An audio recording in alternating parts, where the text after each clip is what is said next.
Good morning, good afternoon, good evening. Welcome to another episode of Voices for Excellence. However, we are in our Black Excellence series, and so glad that you join us. I am Dr. Michael Connor, CEO and founder of the Agile Evolutionary Group, and of course, the proud host of VFE. And today's guest, yes, we had to secure him for the Black Excellence series. Now, to get on Dr. Hemingway's calendar, it's a challenge, right? But all I had to say was Black Excellence Series, and Dr. Hemingway was right there. I love this man. I tell you, not only is he one of the superintendents that I follow across the country, he is one of the leading, I like to say, instructional CEOs of the country. You're going to see how we both unpack instruction. I remember, he sent me a text, was like, I'm ready to jump in. I'm like, Doc, control yourself because I used to want to do the same. It is with absolute honor to have Dr. Tony Hemingway. He is the proud superintendent of schools for the Fairfield County School District in South Carolina.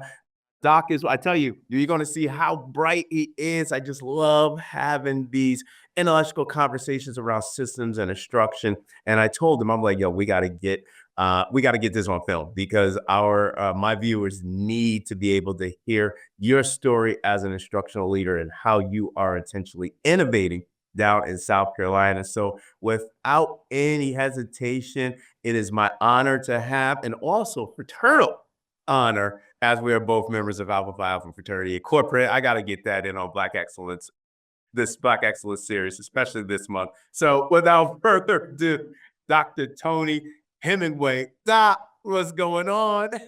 Dr. Connor, it's so great to see you again. So great to be in your presence. Thank you for having me on the show. I really have enjoyed our conversations around instructional leadership. So just ready to share what I have. You may have set the bar too high for me, but I'm trying to deliver for you. Come on, brother. No, you set the bar too high for me, especially the suit you be wearing. But anyways, that's another thing, right? But Doc, I want to jump right into this. Thank you for joining me. The Black Excellence series. This is one of the, I like to say, most important months for VFB and Agile Evolutionary Group because we're highlighting exactly what this series is called, Black Excellence. And as superintendent of schools for the Fairfield County School District in South Carolina, Dr. Hemingway, what song defines your innovative leadership signature in the context of leveraging excellence for all? So that's a great question. And the song that I would say is the Flex Dance by Cupid. And people may remember Cupid Shuffle, but Flex is that song that I hear that I immediately jump on the dance floor. And so not only is it just a fun song, it has a lot of leadership components to it. When you think about leading an organization, you're dancing to the music and you're following the rhythm. And in order to follow that beat and rhythm, you have to have a vision. You have to have a mission. It has to be very clear. And one of the things you'll notice about the Flex song and the Flex dance is not a lot of people know it. And so you have people who are standing on the sidelines. You have people who are kind of looking around trying to follow the steps. That's what happens in leadership. You have those onlookers who are not really on board yet, but they see the fun you have and they see the work that you're doing and they want to jump on board. And you will see people pull them in and say, come on, you can follow me. It's easy to do. When you're doing a line dance, there's synchronized movements, and that has to be paramount in an educational organization. You'll notice that pivot, you turn, you're going in different directions. That's new initiatives that take you in different directions. It could be new leadership that comes aboard when you're turning and there's always someone different in front of you. Every time that you turn, that's new leadership. But you're dancing to the same music. You're following the same rhythm. You're following the same pattern. That is the culture that you have to create in an organization, because as long as you're dedicated and focused on building that culture, no matter who the leader is, you're always going to be focused on those positive outcomes for students. And so I love the Flex dance. My folks know that whenever I hear that song, I'm going to jump out of the dance floor. So it's my jam, but it also has those leadership components that I just truly love. Dr. Hemingway, I love that, right? And I love the analogy with the flex stance. But you hit upon obviously there was, I counted about four different meta themes that you highlighted. from leadership practice for foundational leadership practices. But I think the hardest overarching strategy to be able to lament in education is creating the synchronized movement, right? I always like to say when we talk about synchronization in the context of a common language around instruction, common lexicon around instructional leadership, and to get everybody to move in this synchronized context, specifically around cultural dimensions, three tiers that Edgar Schein always highlight. Wow. But you said it. In order to get everybody to move in that same area, there has to be that. And this is a phrase to my audience. Please unpack with your teams, unpack with your teachers. Clarity of vision. We're all going in that same direction. But the flex stance, I know it. I'm gonna jump on the floor, but I'm gonna stand next to you and I'm gonna go slow. The differentiated instruction for me, Dr. Hemingway, tier Yes, three we'll support get you at on the board. back. I need that scaffold. I need the scaffolding, right? Building those graphic organizers. But congratulations again on your appointment as superintendent of schools in the Fairfield County School District, right? And you talked about it in your last answer, vision, right? But what is the vision that your community has articulated to you to prepare students and families that are under your leadership in Fairfield County for not the 21st century, 22nd century, and these new economic demands within the fourth industrial revolution? How are you moving that vision and implementing that vision in your district?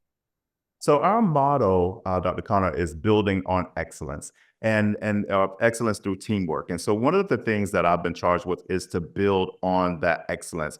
We have one of our elementary schools that receive an excellent rating from the state, and we are the sixth ranked elementary school in the state of South Carolina. Our high school just reached an 85 graduation rate, which is one of the highest, and it is above the state average. So we are laser focused on instruction to make sure that our students are globally competitive. We have a great school board who believes that all of our students deserve a quality education. We have the Fairfield Promise, which means that all students who leave Fairfield High School can then go on to the local community college to earn an associate's degree. And so, in building on that excellence, what my vision is to make sure that there's excellence in academics, excellence in operations, human resources, and then communication. But this year, I've been laser focused again on that instructional piece, making sure that our students receive a high quality education. And that is with the instruction that's being delivered in the classroom. That's the instructional support that our teachers need. And then also building the capacity for leadership with our principals and assistant principals, making sure that they are true instructional leaders. And so that's kind of been the work that we've been doing, all in the context of how do we do what's right for students and how do we do what's best for students? Dr. Hemingway, I'm gonna be honest with you. That's how I led my organization, right? And when you put a steadfast focus on instruction, building leaders to be able to identify what those methods, what those tactics, practices, alignment to theory and execution, so important, right? I always used to say we want to build or increase the capacity of our practitioners to be in alignment with our systems, but more importantly, the foundational instructional piece for leadership so that they can be able to lead that and execute that in their buildings. You are doing a phenomenal that I'm enamored by it, Dr. Hemingway. I'm like, yes, yes, yes, yes. I become biased because, not only because it's you, but it's because instruction and everybody knows about me with an instruction. But I really loved if you can unpack for me in this subvariant of a question, you outline some of the critical systems that exist within education, academics, human resources, operations, this level of excellence. For my audience and myself, for level setting purposes, define what excellence look like in the context of those broad systems that you highlighted. Yes. So when you think about what excellence looks like, I like to go a step further and say what it looks like, sounds like, and feels like. And when we're talking about academic excellence, what that's going to look like, it's going to look like a systems approach to how we deliver instruction. There's differentiated instruction. There are all types of instructional models, but we've developed a framework and a model in Fairfield County School District where we have used our 4.0 rubric from the state and pulled out what are the instructional look for. So what is it that I should see when I walk into a classroom? What are those words that I should hear? What's the language that I should hear? What students' language should I hear? What vocabulary words should I hear? And then how does that room feel? When you walk into a classroom, you can feel when students are thriving and when students are learning.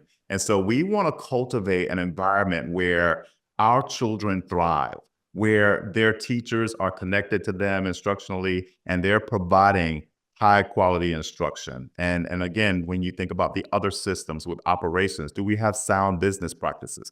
Are our business practices rooted in ethics and do they follow the law? When it comes to human resources and our people, our most valuable resource is our human resource. And so how do our people feel about coming to work, about the support that they receive? Do they feel that things are going to be fair? And then what does that look like? Does it look like collaboration? And what have we set up as a system for collaboration across the district? Is it a two-way conversation or a one-way conversation? So there are many things that we look at when we think about designing a system for how our people feel and how they thrive within the organization. My background before coming into the superintendent's role was human resources, and we did some great work in that area. So we really push excellence with making sure that our folks, that our teams all feel supported and that they all feel that they can thrive. And then finally is that communication piece. Is it two-way communication? Are we getting input and buy-in from our stakeholders? How is our community involved? How are students involved? A lot of times in education, we plan a lot of things for our children and we do a lot of things for our children.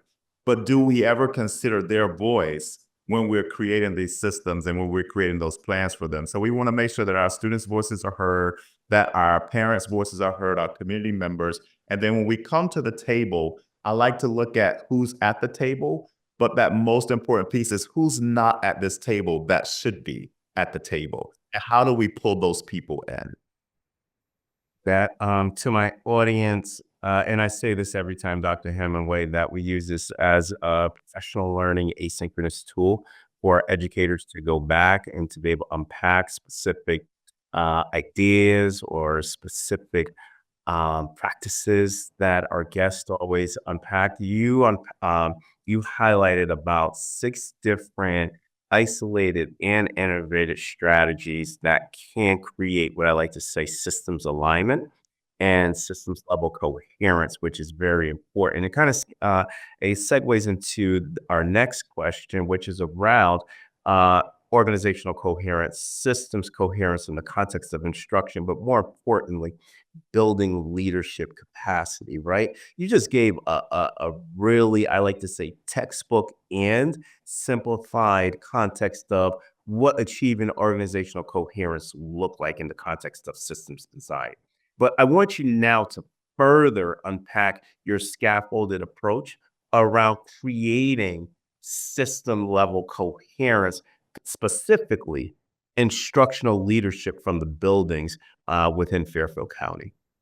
So the first thing that you have to do is take a look at data and have an honest conversation about where you are academically, and then collaborate and be intentional to get your students' needs met. So what we did was I started off with one-on-one conversations with all stakeholders, or having conversations about instruction, talking to my instructional leaders about teaching and learning, getting their thoughts on what they believe teaching and learning is, talking about the data, why they feel the data is what it is, and then trying to figure out what do we value that has an impact on students. So after having several conversations with principals, assistant principals, district office leaders, I led an instructional leaders collaboration meeting. And that meeting took place in the summer. We all got together and we just had some honest conversation about what is good teaching and learning, what's high quality instruction, and how should that look in Fairfield County School District. And so we talked about that, and from that, we birthed the instructional framework for our district, as well as an instructional model. What do we want to see teachers doing? What support systems do we want to create for our teachers? And then how do we evaluate that? How are our school leaders equipped to go into a classroom, observe instruction, and be able to offer high quality feedback that feeds up, that prepares teachers for their next instructional move? We always talk about how do we prepare students for, their next cognitive and academic move, but how do we prepare our leaders for that next instructional leadership move? So we can always go in and talk about how do we support or how do we help build teachers up if they're struggling. But if a teacher's doing well, and this is a rock star teacher, how do we then have that conversation about taking it to the next level to push students and stretch them to help them grow academically? And so when we created that document, we had our look fors, what we should see in classrooms, what we should hear in classrooms. And then we instituted instructional support for principals as well as teachers. We started uh, a teaching and learning coach cadre of teachers who go in and support teachers instructionally, and then a teaching and learning coordinator who supports that team, partners with principals as well to have those conversations about instruction, about instructional walkthroughs, so that it just helps us have the same language, a common language around instruction, and then common practices around what we feel and believe is high quality instruction. So that systems approach is what we expect to see in our classrooms. It's what we expect to see when we're providing ongoing support for teachers. And so staying in that vein, it's about high quality teaching and learning and student outcomes, positive student outcomes. So you just pretty much gave a textbook um, answer with regards to design of an instructional system for strategic levels of coherence. And and to my audience, if you think about that, Dr. Hemingway just created a nice synergistic, I like to say, continuum. He outlined the instructional framework. From the instructional framework, there's the instructional model. Now, when you have the instructional framework, instructional model, then there's the instructional supports, right?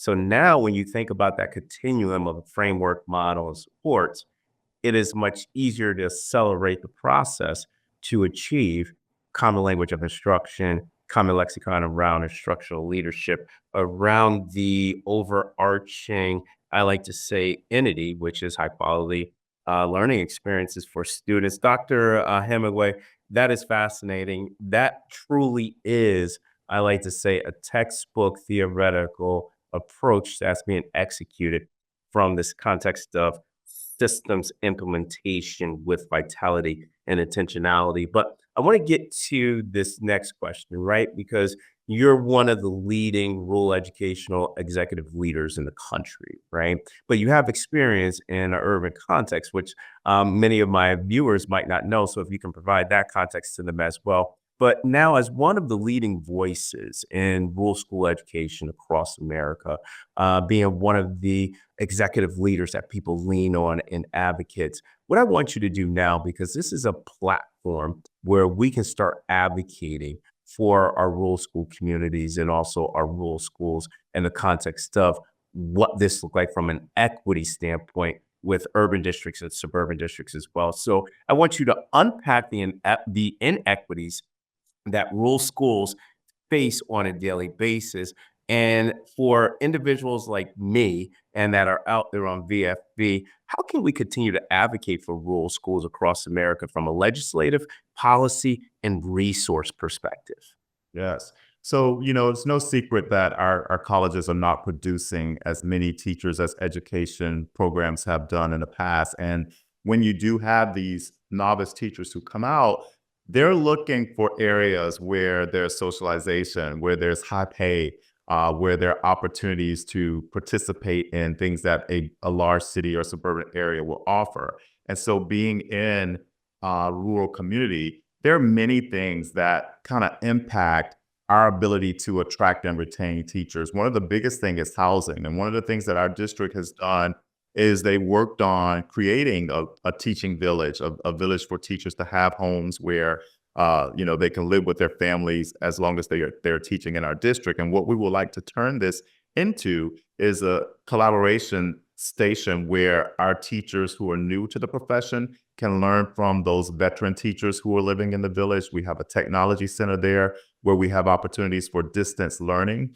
If you're in a rural area and there's not access to large colleges, universities, quality professional development, having those uh, technology systems in place allows us to have that access to high quality professional development and intentional collaboration. So we just really try to work on attracting great candidates to our area, but it is a disadvantage coming from a suburban area where, as an HR professional, having a job posted and I got 10 applicants within a day or two, to posting a job and it's a month out and we're still trying to get, folks to even apply. And so when you're in that rural area, it's important to continue to try to attract businesses there. What can we do from a legislative perspective to look at teacher licensure and what are those parameters that we can work within to help those teachers who have not gone through a traditional educational program? How can we help them become certified? Our state has a program where the superintendent can request for a career changer, meaning if you are not in that traditional route of administration or you've not gone through and gotten your administrative degree, the state can work with you on getting certified as a principal or assistant principal school administrator over a 3-year process with the support of the superintendent. So it's programs like that that kind of help us build that leadership capacity. You know, things like housing, incentive pay, all those things help us to attract high quality teachers to our district. But one of the other things is virtual teachers.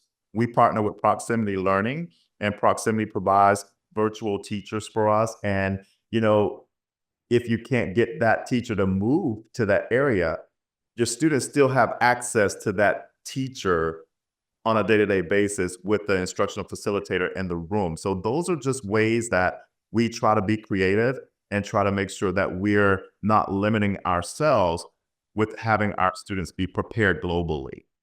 Excellent point, right? Because one thing that you are exercising is innovation and creativity to mitigate some of the core problems that you see in rural education within your district as well.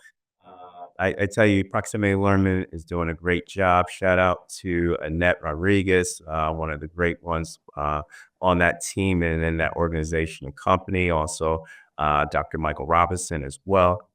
He's another fraternity brother of ours, Dr. Hemingway. But yes, I think that we need to be able to now look at how we can put this on the forefront for rural schools and especially rural school America because I'm going to be, and Dr. Hemingway, I told you this and I promised you that, I'm going to use this platform and the many other platforms that I'm on to be able to advocate more for rural schools because we do see stark inequities when we talk about, the teacher shortage. Yes, there's a teacher shortage nationwide, but again, when we see, potential practitioners going for a job, where you're having 10 to 12 different applicants and trying to field or yield, 3 or 4, that's where you see that resources in the context that you highlighted around technology systems, right? Infrastructure and architecture to be able to support that as well. Quality professional learning. These are all legislative at the federal level, state level, as well as local level that we need to be able to continue to advocate for resources, policies, as well as systems to support school districts, rural school districts in America. Thank you for that. And you talked about the technological systems that are needed within the rural schools, also rural school America. But what I want you to do in your perspective, create this definition or define AI and innovation in the context of rural education. So within my work, I always like to recommend that AI be integrated,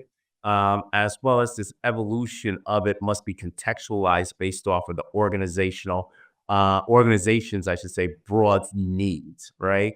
It won't be, Fairfield might be different, from Savannah, might be different from, different areas, whether it be Georgia, South Carolina, it doesn't matter. Context matters, right? But in your perspective, both theoretically and practically, unpack AI and innovation and how this model can reach all rural students.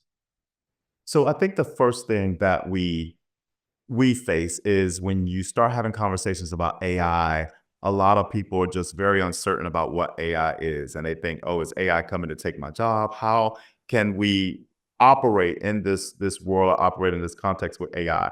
And so what I like to think of with AI is its assistance, its help, its support, its new ideas, its collaboration. And so in defining that collaboration for rural schools, it is having a thought partner, using different AI platforms to help develop professional development plans, to help develop lesson plans. When we look through our instructional model, if there's a part of that that teachers are not understanding, how can they use AI to get some guidance, to get some support, to be a thought partner with creating lessons, creating context and explanations for how to move instruction forward for students. It can also be used for training. There are different training modules that are available with the use of AI. And whenever you have teachers or instructional leaders that have deficiencies when it comes to the standards that the state has set for delivering high quality instruction or what instructional leadership is, another tool that they could use through AI can help strengthen and develop those skills that we feel are missing. And then it's access.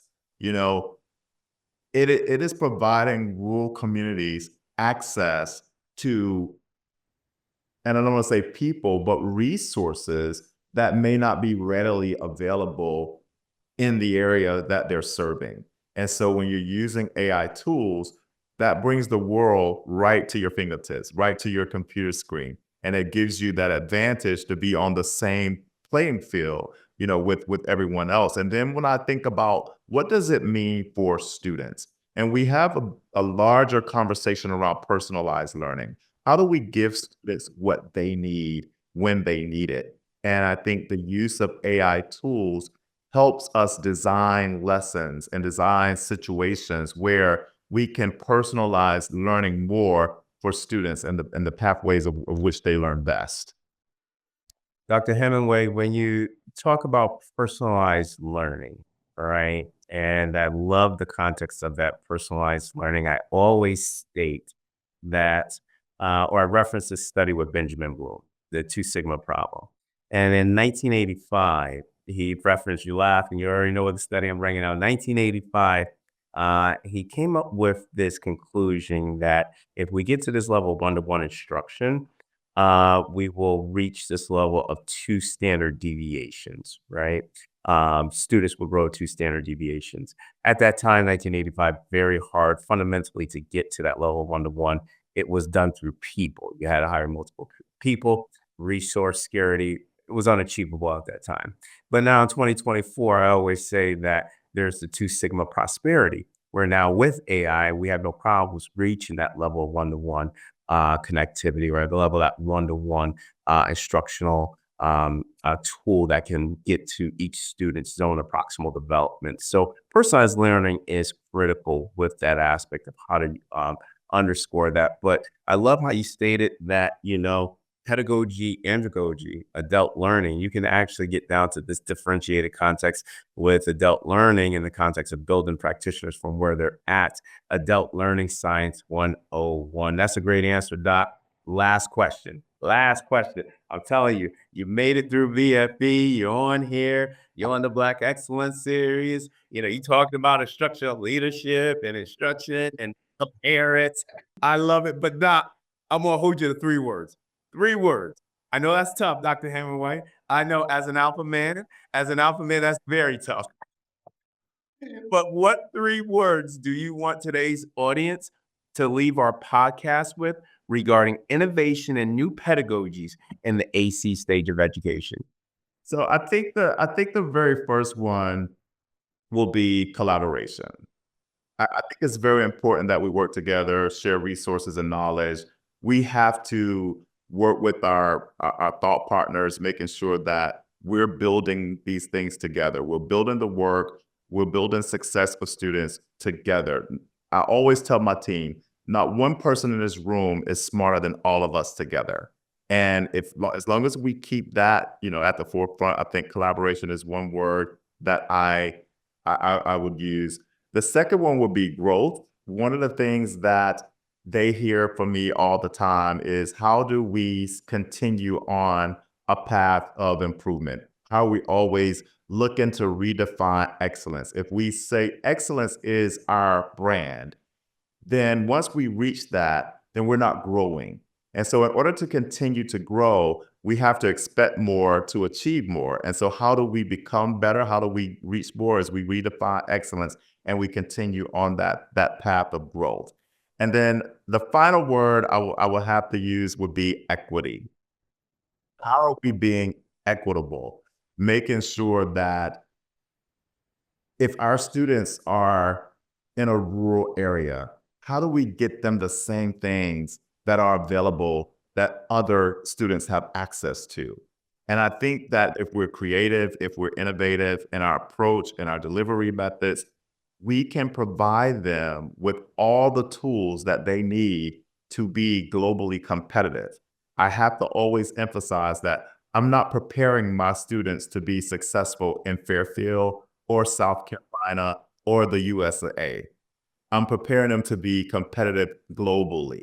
And so when we think about the things that we provide, how are we providing that so that they're prepared on a world stage, that they're able to go out and compete with anyone in the world because of the things that we said and the things that we did in those classrooms and in our school buildings. Dr. Hemingway, well stated, articulated. Collaboration, growth, and equity. It has been an absolute honor, Dr. Hemingway, all the way down from South Carolina, South Kakalaki. Doc, if my audience, if they want to reach out to you, I know I would after listening to this, but if they want to reach out to you, extend upon some of the broad themes that you highlighted, core leadership and instructional strategies, systems level coherence methods, how would they be able to get in touch with you? They can reach me on LinkedIn, Dr. TL Hemingway. I can be found there. I have a Facebook page, Tony Hemingway, and you'll see me in Fairfield County. I think one of the most recent posts is my freestyle of "They Not Like Us" with Kendrick Lamar. I love you, Doc. Doc, I love you. Yeah, we've been getting a lot of comments about that. So you can reach me on Facebook. I saw that. It was yes. I'm like, it goes in alpha, man. There's an alphabet. That's right. That's right. And then T Hemingway at Fairfield One, number1.org. That's my email. So we'll love to hear from those folks across the country. Again, collaboration is huge. I want to learn from you and with you and be able to impart whatever knowledge I can as well.